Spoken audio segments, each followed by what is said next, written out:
How to pick a lock. Only pick your own locks, or you could wind up in a lot of trouble. Locked yourself out of the house? Most common pin and tumbler locks can be picked with a little luck and finesse, so before you call a locksmith, try this.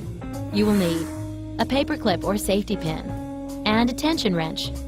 Optional, a second paperclip. Step 1. Get a paperclip or safety pin and bend it straight. Now make a slight upwards bend at the very end. You can buy a professional lockpick set at a hardware store. There's a basic size intended for American locks. Step 2. Insert your wrench into the lower part of the keyhole. That is, the side opposite the one where the key's teeth would go in. Step 3. Figure out which way the lock needs to be turned to open by turning the wrench clockwise and then counterclockwise. You'll feel which way has more give. Step 4. Turn the lock the correct way with the wrench, putting slight pressure on it. Hold the wrench in place. Step 5. While keeping pressure on the lock, insert the paperclip into the top part of the keyhole. Step 6. Feel around the keyhole with a paperclip until you locate the pins. If you're picking a common door lock, there will most likely be at least 5 of them in a row.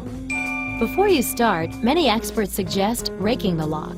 Straighten your second paperclip, put a few bends at the wire's end, and, with no pressure on your wrench, shove it to the back of the lock. Now pull it out quickly, pressing against the top of the lock while gently turning your wrench. You might just set a pin or 2 that way. Step 7. Now for the actual picking.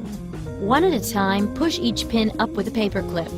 Try to feel for the moment when the pin reaches its unlocked position. You should feel a slight give, or even hear a faint click.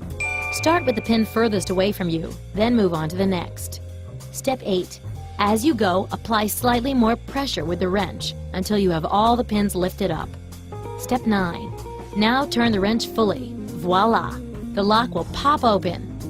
Did you know wooden locks were used as far back as 4,000 years ago in ancient Egypt?